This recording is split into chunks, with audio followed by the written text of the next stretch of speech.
talk, and as well as Rick for hosting, which is actually a pretty big project. So be kind to both of them because they're awesome. You're clearly doing awesome things for your group.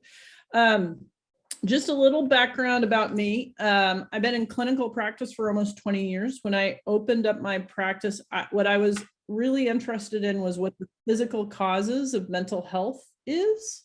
And so really working out what the physiology is that causes depression, anxiety, bipolar addictions, for instance. I've worked a lot with addictions. I also founded a Protein for All program, which is working in the dependency court system, making sure that people get fed, because when people get fed, they actually can think better. And I wrote a book, and I'll tell you a little bit about the book a little later. But that's sort of my background. As full disclosure, I've only seen a handful of Parkinson's patients. And so when Beth asked me, I'm like, oh, I don't know if I'm the right person. She said, no, like, just talk about what you normally do and it'll be helpful. And so I was like, okay, I will trust you on that. And I did some research, and I'll go over the research that I found, but I really want to just put a little caveat on there in that, like, this is not my specialty.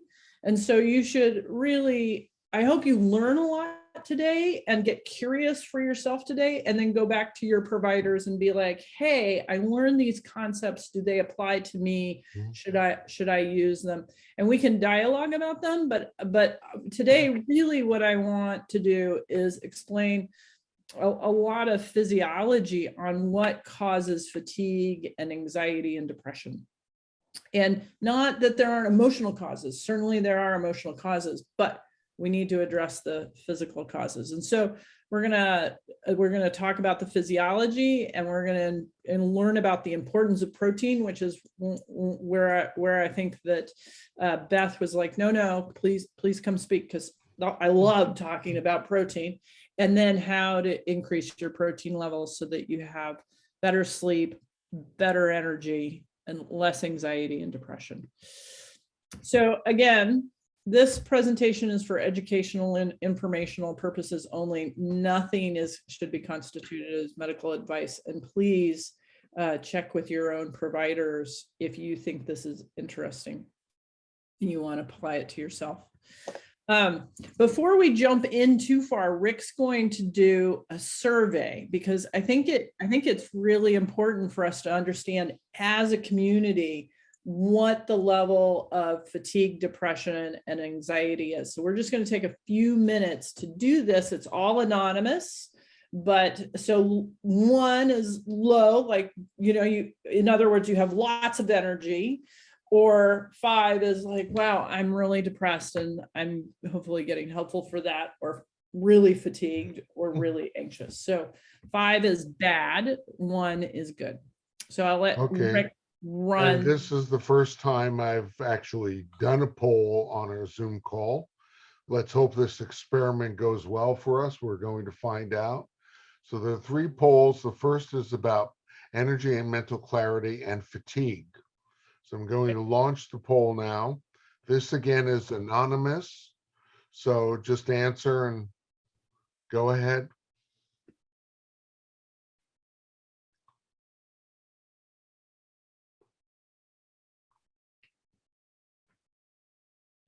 So I think we can all see these numbers, and medium is sort of winning out, so to speak. But it's there's a number of people that are quite fatigued, which is unfortunate. And so we have about 15 of the 21 people. Not everybody it needs to participate, but I think we're going to just hold steady there and give it a few more seconds, and then we'll end that poll. Okay, let's end the poll then. What's that? Okay, I'm going to share the results. Whoops, sorry, I hit that button. Oh. No. And now, why don't you do the next poll? Okay. Let's stop sharing and let me do the next poll. And I think Okay. somebody has their mic on. Yes, somebody does. We're now going to do the poll on depression. I'm going to launch this. So this one has the same 1 to 5 scale. And it's on depression.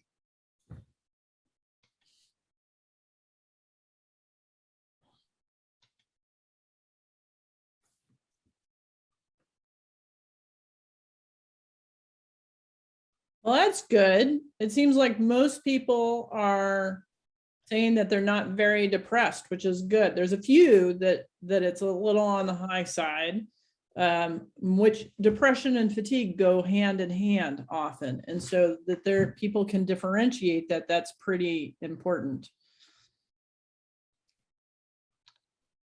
Let And me know, Kristen, when you want me to end the poll.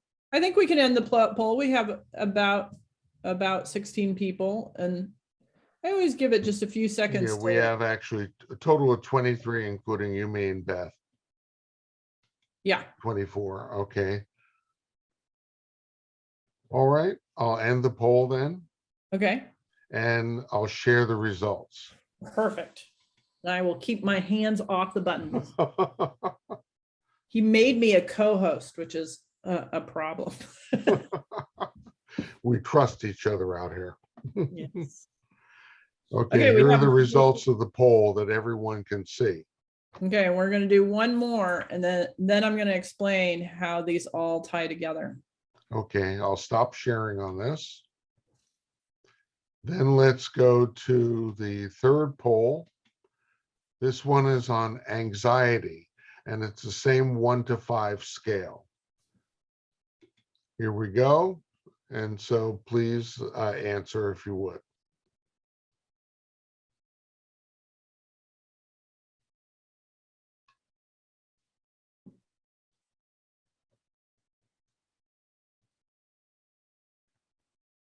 So this is a little more evenly spaced across the board, some a little high, some on the lower end. Which anxiety is just tiring, right? Sure, but no one with very high. Do you want me to end this poll? It seems like the numbers have stabilized, like everybody got how to do it quickly. Okay, I'll then share the results with everyone. And then share the results. Excellent. Rick, that was kind of fun. I hope that was fun for everybody, and good job, Rick, on trying something new. That worked really well. Okay, I'll stop sharing in that case. Okay. You can continue. So part of why I asked that is how I think of the body is and people, when people come and tell me their story, I'm always kind of putting it in 4 buckets. One, what is their power supply? Because it's our body that fuels our brain as well as our mind. And if we don't have a lot of energy, and all of you know this, if we're particularly fatigued, it's really hard for us to engage in the relationships that we want. But also, if we have toxic relationships, like, it also draws down our power supply. But I'm particularly interested in this connection from the power supply to the brain to the mind. Therapists often are working on the mind relationship brain piece, and I'm working on the mind relationship body place. So some of you may be like, well, what's the difference between the mind and the brain? So the brain, they're both neurologically connected, but what we're finding is the mind is the place where we can get a little distance from what's going on, and we can observe it, and we can be curious about it. And so, and we have a little more compassion, and we can project a little further into the future, where when we're really in our survival brain, we're not curious, we're very reactive, or we can only see right in front of us. And we're a lot more comfortable if we have the energy to create a mind. And so I really focus on power supply, and because then people have more choice to do what they want in the world. And so what research shows in terms of what sustains our power supply is what we eat, often small frequent meals. And we're going to go into that with some detail. how much we sleep, and most people need 7 to 9 hours of sleep. Naps are awesome. I'm not going to talk much more about that, but I'm just going to say naps are awesome.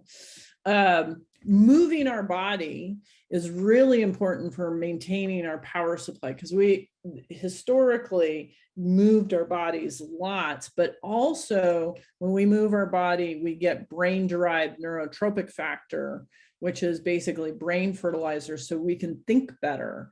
And it helps protect our body against inflammation. And right now in the middle of COVID, inflammation is a game changer for a lot of people. And so moving our body is really important. And then breathing. And I don't really have much time to go into the importance of being able to just breathe through your nose and how you get 20% more oxygen when you do that. But if somebody's like, I need a resource, I'll give you a resource at the end if you're super curious about that. So when Beth invited me to do this, I was like, oh, I'm going to go and make sure that I have something useful to say. And there's some pretty significant studies out there on Parkinson's. This one's out of 2014, but what they found is that people with Parkinson's disease, the more malnourished they are, the more severe their psychiatric symptoms of depression, anxiety, and fatigue were reported. And I was like, oh, this is why Beth is inviting me to do this. And the other significant study that I found, that this is out of 2020, is hemoglobin, which is a marker on your lab work. When that is reported to be low, that in Parkinson's, that is due to a low B12, folate. I'm going to also say protein, but that's me, not the studies, which seems to make the symptoms worse. If you get really interested in labs, there's a lab called Homocysteine, which is worth having your doctor do to track that. But B12 and folate is carried on protein in the bloodstream. And so if you're eating a protein deficient diet, you will be deficient in the buses that carry nutrients so that you can have the red blood cells and the hemoglobin in which to have energy to move your body. Hopefully that all makes sense. The other thing that there's great research on that I'm just going to point out, this is out of 2021, is that moving your body really also helps enormously. And we're going to talk about why moving your body is really important. My dad lives at in an aging community, and as soon as COVID was over, they put heavy bags, punching bags for all the Parkinson's patients because there's good research on that. And then my last piece of research that I poked around, so the Davis Phinney Foundation, which Beth and Steve assured me you're familiar with. There's a really good article by Martha Henze on how much protein, and I agreed with her in that, basically it's about a 0.5 gram for every pound of body weight. So if you're 145 pounds, or 140 pounds, you need about 70 grams of protein throughout the day, but you can only absorb about 20 to 25 grams per meal. So you can't eat it all in one place. The other thing that she was helpful with is how far to space it out between that and your medication.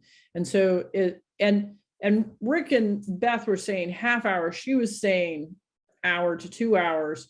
So again, you'll have to talk to your physician on this, but we're going to talk about the why, and I'm going to give you a template of what you might do. But again, I really want to refer you back and not to ever do anything against what your physician has told you to do. So with anxiety, what I found, so there's something called the GAD-7, and this is how people get diagnosed with anxiety in many medical offices.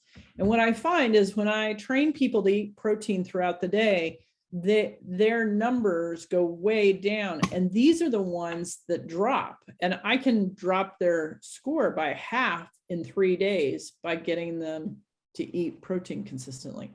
And so I'm not sure, I mean, that's anxiety, but really I think it's that there's some hypoglycemia going on.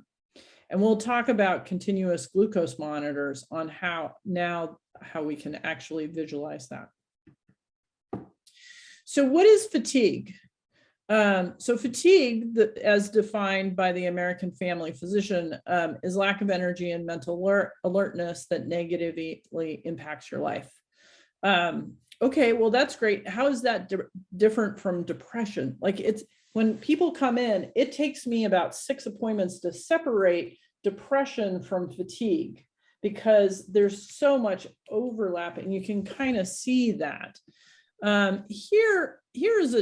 Here's another, the PHQ-9, which is how we can assess for depression. But a lot of this is also fatigue, right? So you can have little interest or pleasure doing things, and just because you don't have the energy to do it, you can be moving slowly because you're just so fatigued.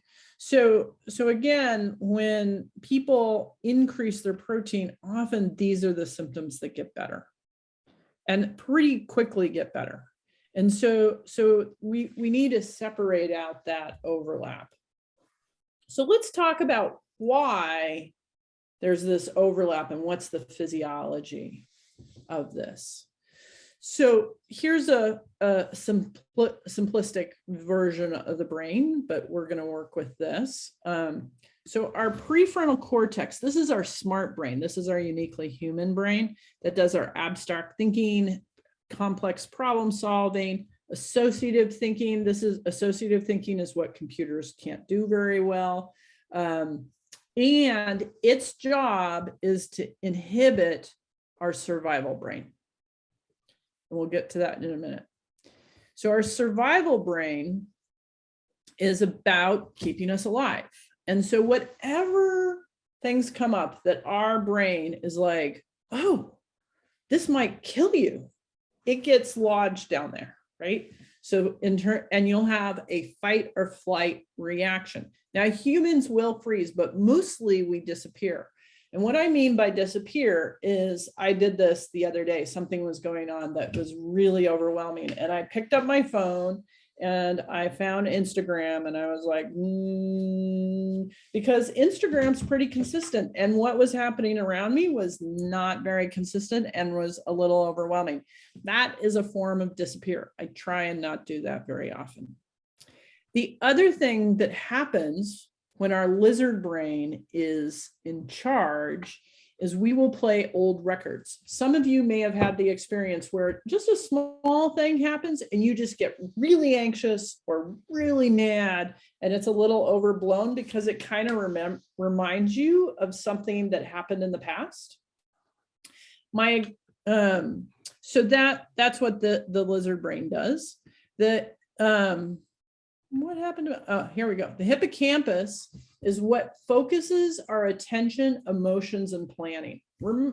Have you ever had the experience where you're like, my attention should be doing this, and my attention's really down here? And we're going to talk about how that happens. And the hippocampus is sort of a toggle switch, and it's either connected to our lizard brain or it's connected to our smart brain. So how does our brain know anything is going on? Well, it's through sensory input. And there is a lot of sensory. We used to have 5, and now there's like 23, but I didn't list all of them. But it's sight, sound, smell, taste, proprioception, temperature, mechanical reception, pain, and then sensing what's happening in our body. If we have any adrenaline in the system for any reason whatsoever, what happens is all this sensory information starts going into our survival brain. And our prefrontal cortex can drop out depending on the amount of trauma we have had in the past. And so then we don't have a braking system to that limbic system. And all of our attention planning and behaviors are in kind of survival behaviors. Does that make sense to people? If you have a question about this, these next couple of slides are worth putting comments in the chat, and I'll come back to it. But I just wanted to be like, this is important to get. So we're going to now talk about the body and how we get adrenaline that we may not need. So if we have declining fuel to the brain, and there's nothing going on around us, it's just our fuel is dropping because we either haven't eaten a long period of time or we had a lot of sugar nearby, right? Well, I'm going to give you an example of me having a root beer float, and my fuel was dropping really quickly. What happens is we get decreased insulin, increased glucagon, increased epinephrine, which is adrenaline, and increased cortisol. This says to the liver, hey, she's not feeding us. We need fuel, please make fuel. And so the liver can make glucose for our brain. And fat tissue, quite frankly, is always available for deposit. It just sits there, and when glucose goes by, it's like, come on in, have a seat. You will never have to leave. We're going to make it really difficult for you to leave because you're a survival storage unit, right?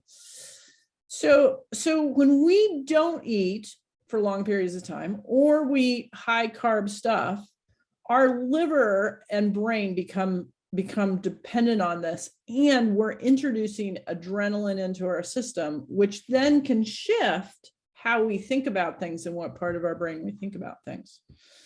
So how does the liver make glucose for our brain to think with? Well, that comes from protein. And protein is either going to come from our diet because we're eating protein throughout the day, or ultimately it's going to come from our muscle mass. And when we steal it from our muscle mass, we are losing some really important things, particularly in regards to aging. One, we're lowering our metabolic rate, which is lowering the number of calories we get to eat in a day without gaining weight. I don't know about you, but food is really pleasurable and entertaining. And so I like to keep my metabolic rate up, which means I have to keep my muscle mass up so that I can eat Ben & Jerry's ice cream. The other thing that muscle mass does for us is it makes brain-derived neurotrophic factor, which it not only helps with depression and anxiety, but helps us rewire new neural nets. And so that we can control movement better. What we find in stroke victims, I find this totally amazing. So you can have somebody who has a stroke, let's say on the right side of their brain, they lose the ability to move or their left side, they lose the ability to move their right hand. And there are therapists who will retrain them to move their hand, and it'll be just as good as before. Even though there's damage in that area, they just rewire around it. Crazy. It's amazing. But the other thing that muscle mass does is if we want to prevent diabetes, we have to keep our muscle mass up. Like that like hands down, the best way to prevent diabetes is keeping the muscle mass up. And we do that through moving our body. There's the exercise. And by the way, not that we're focusing on this, but if you're a person who would like to lose some fat mass, don't do a quick weight loss program, because quick weight loss programs, you just lose muscle mass. What you have to do is build your muscle mass, because muscle likes to burn fat mass. And so the way to not put yourself in a hole by quickly losing weight is to maintain your muscle mass and increase your muscle mass. Whew. Okay, that was a lot of physiology. I just want to pause and see if there are any questions just on these 2 slides. You may have other questions because you're a smart group and you may jump ahead to wanting to know other things. I'm going to leave plenty of time at the end to go over questions, but I want to make sure everybody's good on these 2 slides. So if you have a question, folks, simply unmute yourself and ask it, or at the bottom of your Zoom screen, you'll see a reactions tab, and there you can raise your hand. So either way, if you have a specific question, Okay. If not, we will have a Q&A session later. And I'm going to just move on. I'm not going to wait too long, but if Rick is like, oh, there's a question, I will pause for it. Okay, no questions so far, so Okay. I think you're good to continue. Okay, so let's talk about symptoms of hunger, because some people don't know what it means to be hungry. And so there's some variability with people on this, but this is the basic order. The first symptom is that you start thinking about food. And I don't know about you, but I start thinking about a food probably 45 minutes after I finish eating. Like my brain's like, so what are we having in the next meal? Right? Like my brain will go quickly to what's next. But then you start craving food, right? And then if you ignore that or you distract yourself from that, then you'll get tired, have difficulty concentrating, and then we'll get anxious, irritable, hangry, because you're starting to get that adrenaline. But then there's the really crazy thing is that if you get enough adrenaline in your system, you're no longer hungry. Like, because people are like, oh, I don't eat breakfast because I'm not hungry. And I'm like, well, that's because you're already chocked up full of adrenaline and your liver supporting you. Because when else do you go 10, 12 hours without eating? And so you're already on adrenaline, and you may not feel fatigued at that moment, but later in the day, you'll feel fatigued and weak. So like when somebody comes in and is just like, 4 o'clock in the afternoon, I am so tired. I can predictably ask them, did you have breakfast within an hour of waking? And they'll say no, because I wasn't hungry. Or in the case of Parkinson's, I needed to take my meds and I don't want to eat around my meds. But then you use all these neurotransmitters and hormones that you stored up at night too quickly in the early part of the day. And so then you're tired at 4 or 5 o'clock at night. But people can get into fatigue, sweatness, palpitations, confusion, and visual changes. And I've seen people with chronic diseases who really get into these deeper symptoms and they aren't recognizing that it's symptoms of hunger. So let's talk about what different fuels do for our blood glucose. And so this is time, and this is how we measure blood glucose. And so if we have something that's just carbohydrates like apple juice, right? Apple juice is going to go up. It's going to get really high. It's going to get into it can potentially get into a zone that causes inflammation for us. And then it drops out really quickly. This drop, even though we're not actually below 70, can actually produce an adrenaline hit and cause anxiety. But if we wrap that apple juice, all those carbs in with fiber, even though it's the same amount of carbs, it flattens out and goes further, which is why we want to eat whole foods, is because what happens is we eat an apple and it's like, oh, I got to get the fructose and the glucose out of there. And all that effort flattens out that curve. The challenge that I have with people who do like keto is that sometimes, and have mental health problems, is if they just eat protein without carbs, what happens is they're going to still go 2 hours where they're getting adrenaline before their liver will convert that into glucose. And so we need a combination of carbs and protein, unless you're working with someone like a trained professional to do a low carb diet, but actually low carb diets are pretty medically complicated. And I would encourage you to be working with a nutritionist or a naturopath who knows how to do that well. If we just eat a stick of butter, we do in that third, fourth hour, get a little bit of bump through beta oxidation. I'm not going to go into the details, but this is what happens with fat. So the reason why we want to eat meals and snacks with carbs and fiber, protein and fat is that it flattens out our glucose curve. And so we're not bouncing all over the place. So there's now continuous glucose monitors that are available. So if you're diabetic, you can probably talk your doctor into it. If you have a pretty engaged doctor, they might order it out of pocket. It runs about $70 and it's 2 weeks, but it's really great information. I just wanted to give you some examples on why this is helpful to see. So this is me when I first got my glucose monitor, and this is my what I normally eat for breakfast, lunch, and dinner. And so I'm staying above 70, I'm staying below 100, which is good for me. Right? Some people, depending on where you are, you might be up here, which is a little towards diabetes. The higher you go, the more likely you're getting into the diabetic zone, but this is good for me.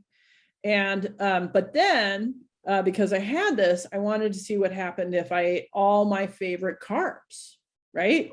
And so this was my pancakes for breakfast, and this was Thai food with lots of rice for lunch. And this was Indian food with lots of rice for dinner. And then this was second dinner, because why not? And so my blood glucose, you can see, was bouncing all over the place. And guess what I had was 3 a.m. waking. And one of the things that I'll refer you to, and we don't have time to go into, but some of you have 3 a.m. waking, which will get better if you have a little bit of juice and a handful of nuts when you wake up at 3 a.m. because you need the juice to bring your blood glucose up, which is what I did. And then I did a spoon of peanut butter, which got me through the rest of the night. And then I probably had breakfast here. And then this was a root beer float. And so this, I got to tell you, like, because I was paying attention, I was like, this is really good. And I'm really enjoying this. And then I was disappointed that probably my family was not being annoying. It was that my glucose was dropping so quickly that my lizard brain started to get activated and annoyed at people being themselves, quite honestly. And I didn't quite drop into the low zone, but it was rough. And actually this continued for 3 days. I had really unstable glucose for 3 days because I just did not eat my normal diet. I want to give you another example of this. This is somebody who was reporting anxiety, ADHD, and extreme fatigue, and really wanted to be on ADHD meds. And I said, well, let's check out and see what's doing. And you can see that she is spending about 30% of her day below normal. And she's eating. This is not her not eating. She's just not getting a great response from her food. And she was not eating enough protein. Even though she was eating good meals, she was really cheating on the protein. And we upped her protein. Mm-hmm. And this was 11 days later. And she was like, this is amazingly different. Like, I have energy. I'm not tired. I can focus on tasks. I still get a little anxious, but like I should be getting anxious in those scenarios. So within 11 days, she had a really big turnover. So let's go back a little bit and think about how this plays into Parkinson's. So because I study hypoglycemia, like that's my 20 years I've been studying hypoglycemia. And how it relates to how we process things emotionally. And what studies are starting to show is that when we get hypoglycemic, it affects very specific parts of our brain, which lowers GABA and our GABAergic tone. And again, like, I am not an expert on Parkinson's, but what I do know is that GABA is part of the disease process, and it's GABA that also helps slow down tremors. And so, like, again, like, this is a little theory on my part, but I think we really want to make sure we're not getting hypoglycemic. So so when we start thinking about low glucose, high adrenaline events, here's all the things that I have correlated, and the physiology works out that relate to this process, right? This physiological process. And I just listed this because some of you may have gotten these diagnoses. Or observe these, like not being hungry in the morning, right? So how would you possibly do this? Because I know that it's challenging with meds, and so I kept it to the hour piece because that was the recommendation that I found on the website. And so one possible way of doing this, and sometimes what I do is I'm like, why don't you try it for 3 days and see if it's worth it? Because it's a pain in the ass. But if you have more energy, less anxiety, and can do more of the life you want, it might be worth it. So an example would be you have meds at 7, and then at 8, you have 2 eggs, a piece of toast, and an apple. Now, if you're already gluten-free, this is just a carb. This is a fiber with some carb. This is eggs and fat. And then 3 hours later, have just a little bit of protein, like a handful of nuts or a spoon of nut butter. Cottage cheese actually has a lot of protein in it. You can just do a spoonful of that. And then lunch, you want, if you're an omnivore and eat meat, you want the meat to be at least the size of a deck of cards. Because sometimes people are like, oh, I'm doing chicken noodle soup. And I'm like, well, how much chicken is in there? And they're like, well, I can't even see the chicken. And I was like, well, then it doesn't really have any protein in it. And if you're a vegetarian or vegan, like, you really need to be on top of your protein sources and how much protein you're getting in the day. Because you need to be getting about 20 grams at least 2, if not 3 of your meals. So then you're going to wait an hour and you're going to have your meds. You might have a snack at 4 o'clock and then have your meds, and then dinner. Again, much like lunch, you want to make sure you're getting 20 grams plus your veggies and a carb. And then if you have 3 a.m. waking or post-traumatic stress disorder nightmares, or wake up not hungry or wake really anxious, having a little bit of meat before you go to bed sometimes stabilizes your blood glucose. Whew, okay, I just went through a ton of information.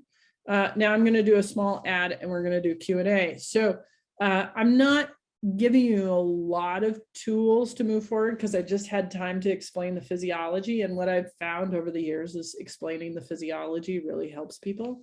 So my co-author, Natasha, and I have really we wrote a book and it was published by New Harbinger, which was very cool.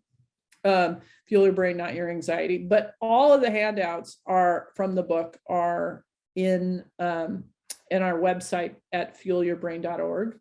You can also get our book. If you get our book, it would be, and you like it, or even if you don't like it, it would be great to do a review. I'm really trying to get 100 reviews at some point in time in my life. We're about halfway there. And you can also follow us on social media. Mostly it's at Fuel Your Brain 1. And then we have an upcoming seminar on helping people communicate to their healthcare providers better. That's happening in August, and you can find out about it in our newsletter.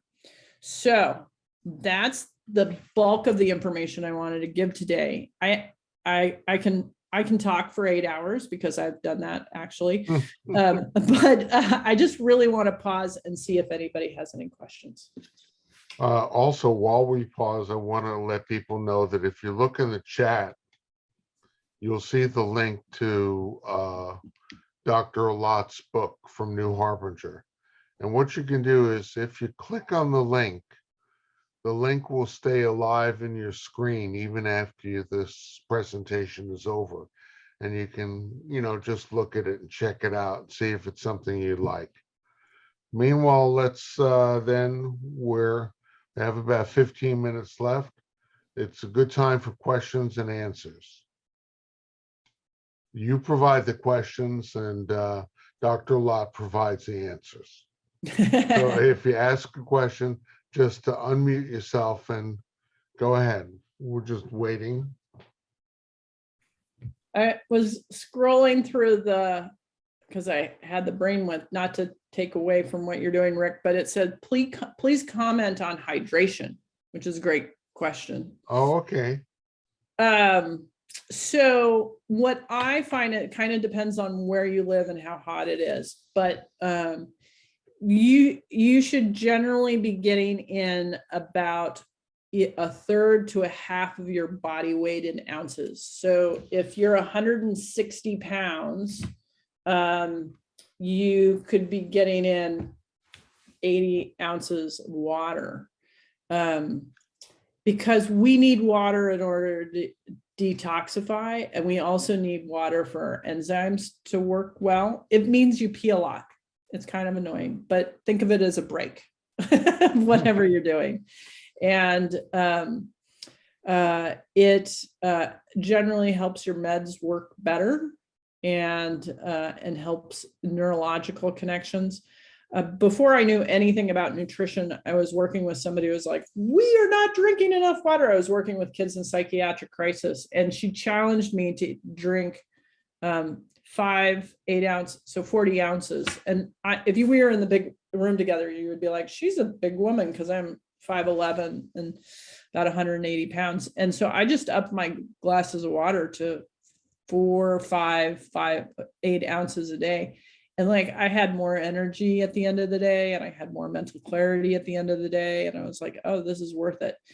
It is important to not drink a ton of water, like after 6 p.m., because then you're just getting up and peeing. But it's good to try.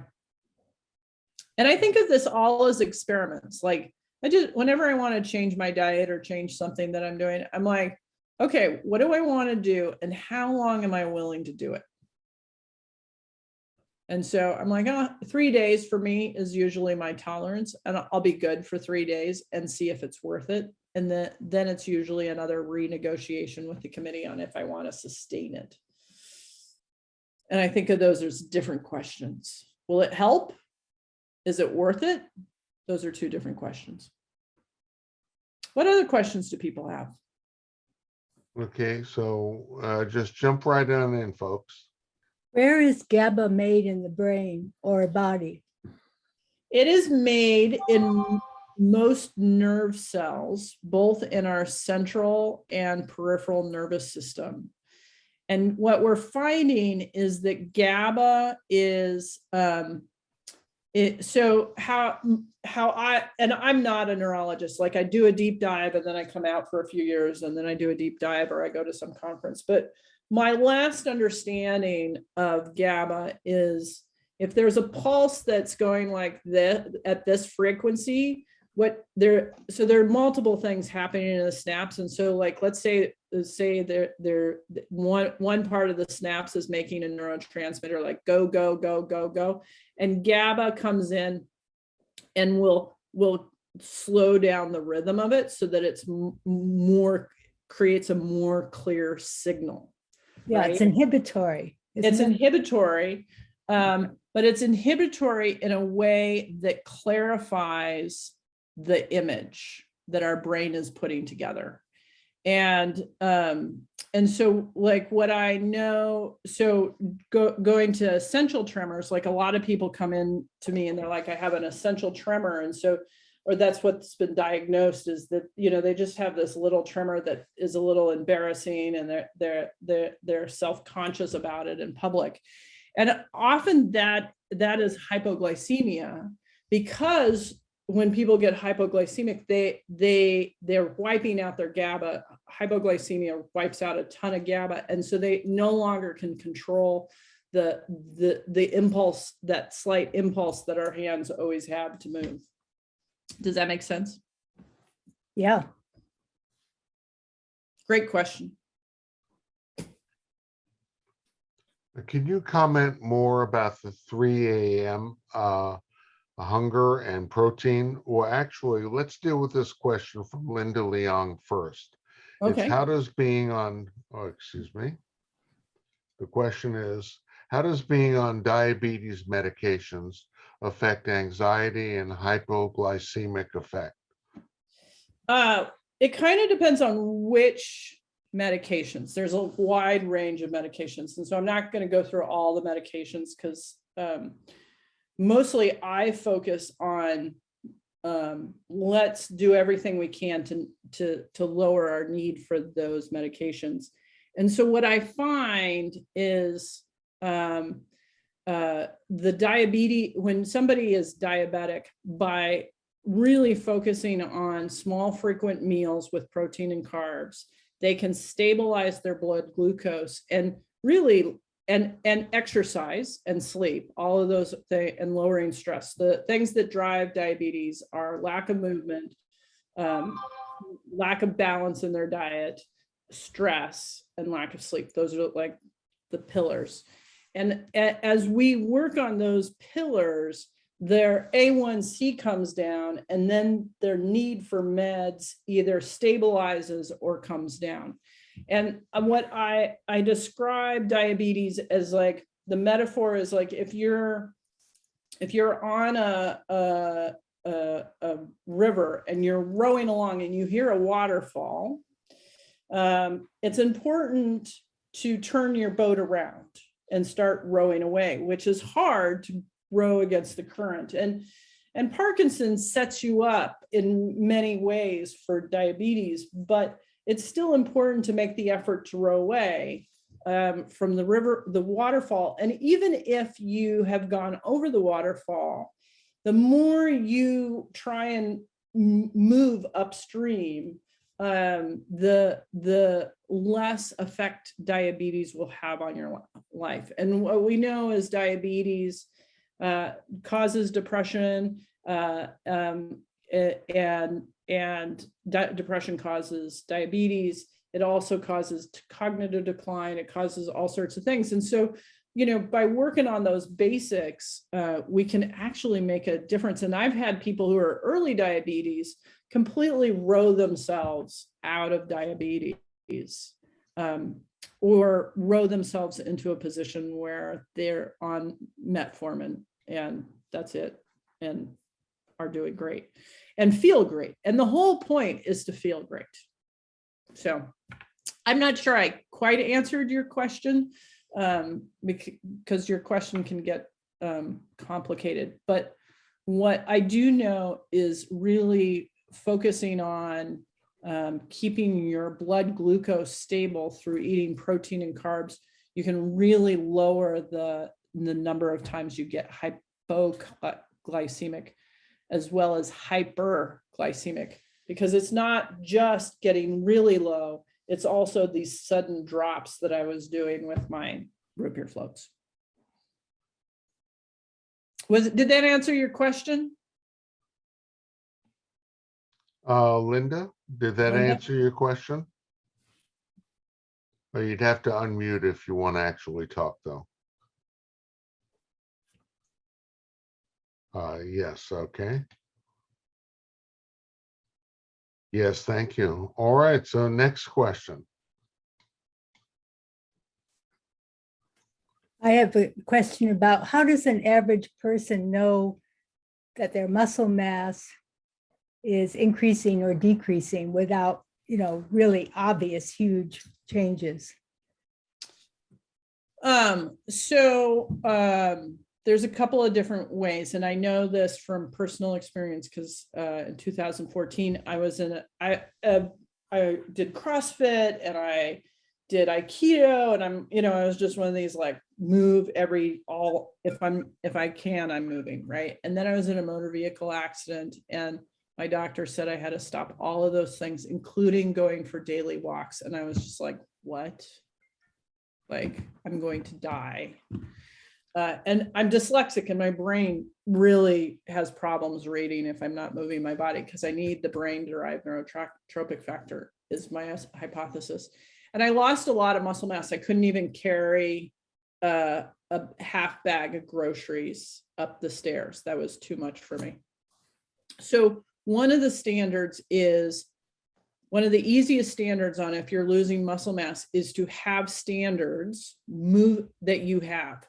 Like, can you walk a mile or 3 miles? I don't care what it is, but have a standard. So in Seattle, there's this place called Green Lake, and it's 3 miles. And even though I was doing Aikido and falling down and getting up, one day I walked it and I got sore. And I was like, not acceptable. I'm going to do more walking, because walking is a really important life skill to maintain.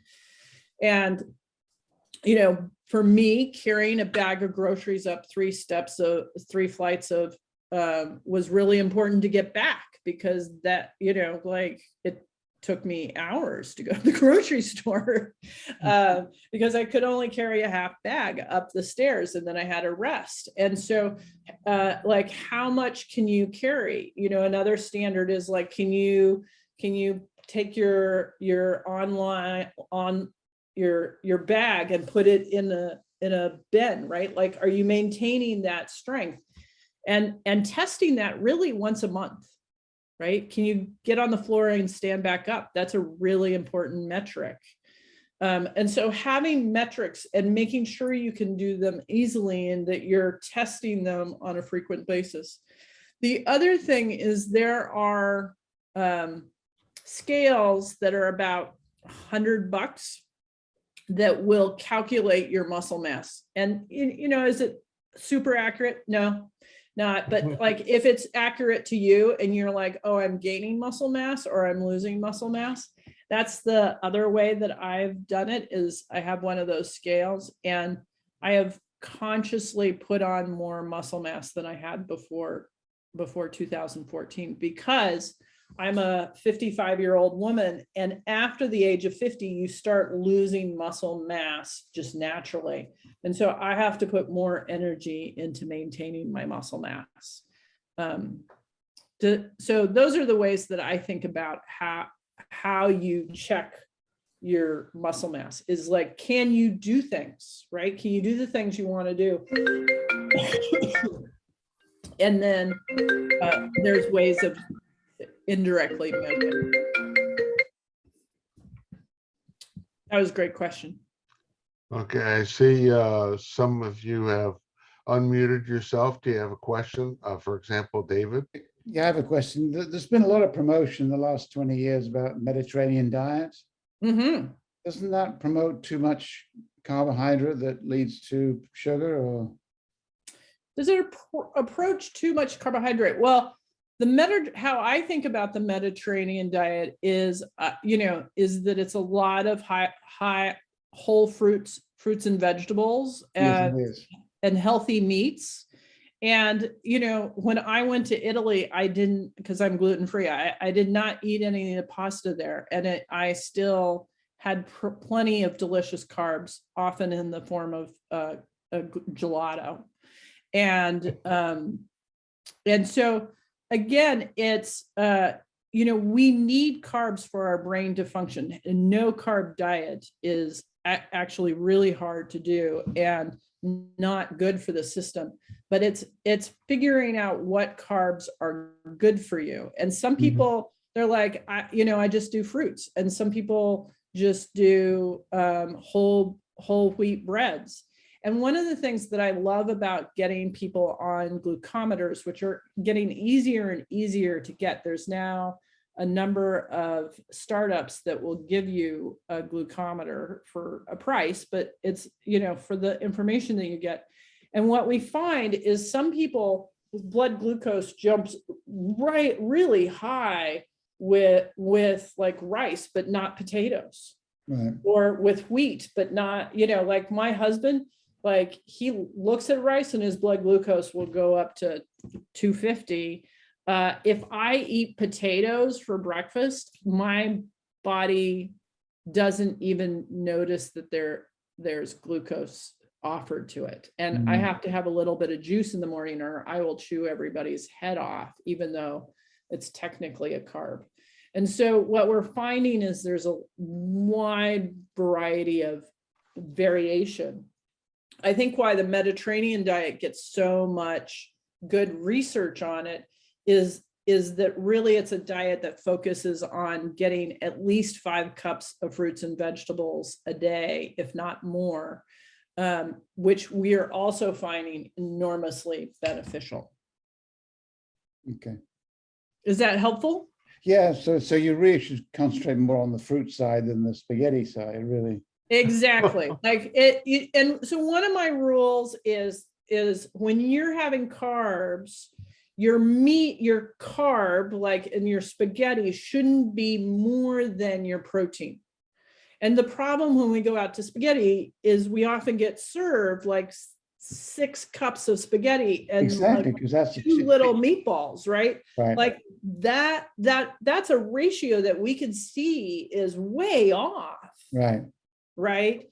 But if we only eat this much carbohydrate, like that's a different thing altogether. Okay. Right. And so that's why I'm like, yeah, I'm okay with gelato, because when I was in Italy, like I would have a salad and I would have some amazing meats and some amazing sauce, you know, like vegetable sauces. And then I'm not a wine drinker, so there was nothing in there. And then gelato, which was awesome, you know, and that was my carbohydrate. And, you know, people are like, oh, you know, why aren't you eating your pasta or your risotto or whatever? I'm like, gelato. You know, I just know what I want for my carbs. And I Okay, well, say, Dr. Allott, yeah, we're right about at the end of our We presentation are. period. We like to honor the time frame. So I want to let people know that this presentation is being recorded, as you became aware when you logged in, and we will have it up on our YouTube channel within 48 hours.